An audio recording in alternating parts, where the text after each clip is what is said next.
he wasn't a man who was telling us, look, the future's going to be like I say. I think he was pointing to things that were on the horizon. There would be wars like there never had been seen before. He didn't know what to do with it. And he didn't think that he had the answers to all these questions. But what he wanted to do was put on the map a whole slew of problems. Nietzsche was a man of ambiguity. And I call him a philosopher of the ambiguous. And that's what I love about him. What made Nietzsche so powerful to me was the ability that he was able to generate a kind of joy and pleasure, not the word pleasure is wrong, sorry, kind of joy and cheerfulness that almost no other philosopher was able to do.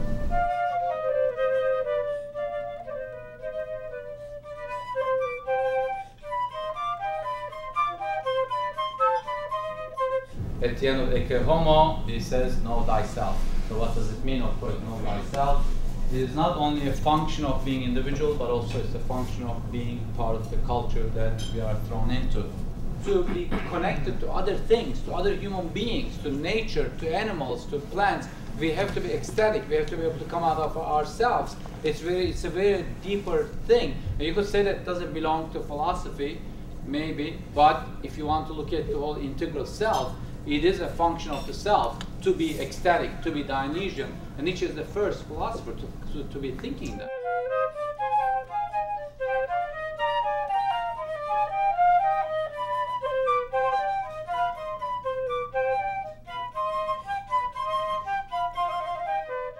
One of the first lines in Zarathustra is, only he who has chaos in himself can still give birth to a dancing star. In order to become a good dancer, it requires tremendous self-discipline. That is Apollo. But it is self-discipline in the service of self-dispossession. We all want Apollo, who doesn't? But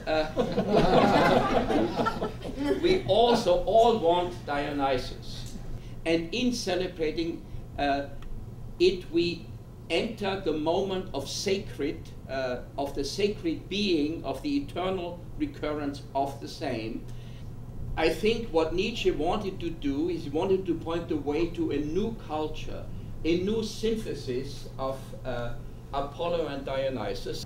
Synthesis to me still means Hegelian synthesis, Aufhebung, sublation. If you were to say synthesis without sublation, allowing the two to be together but still be in an agonistic relationship. Because without that agon being part of the synthesis, you would have deadness. You wouldn't have eternal recurrence. You wouldn't have a starting over. So I would suggest that the agon and the switching of roles, which Nietzsche refers to in The Birth of Tragedy, that Apollo speaks the language of Dionysus and Dionysus speaks the language of Apollo. That's a precarious balance at best. It is a synthesis, but never one that is total equilibrium. There's a war between past and future, which is fought out in the present, but that conflict is subsumed under another war between the Dionysian base and Apollo. For Nietzsche, every culture is an autopoietic synthesis. Perhaps I shouldn't use the word synthesis. Humans are the matter and the maker at the same time, and the making, the self-making, has to do with the ability of waging war with oneself. The war that we are is an attempt to search for peace. For them, some spiritual narcotics such as Epicureanism or Christianity or the spirits would be the appropriate remedy.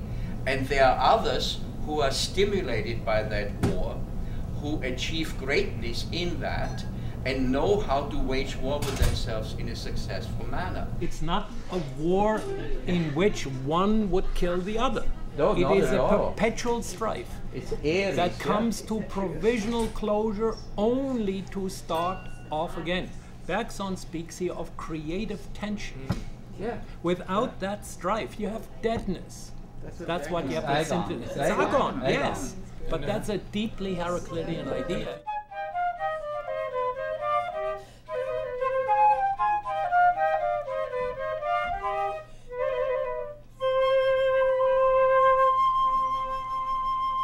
Dionysian, in a way, has been co-opted by the hedonists, and the Dionysian has become an excuse for every kind of indulgence and excess in the world.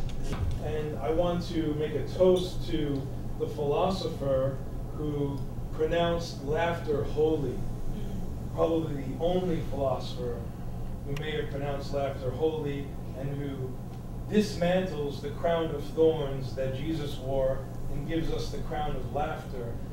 In the epoch of the death of God, it's important that we embrace in a secular way what the sacred is to us.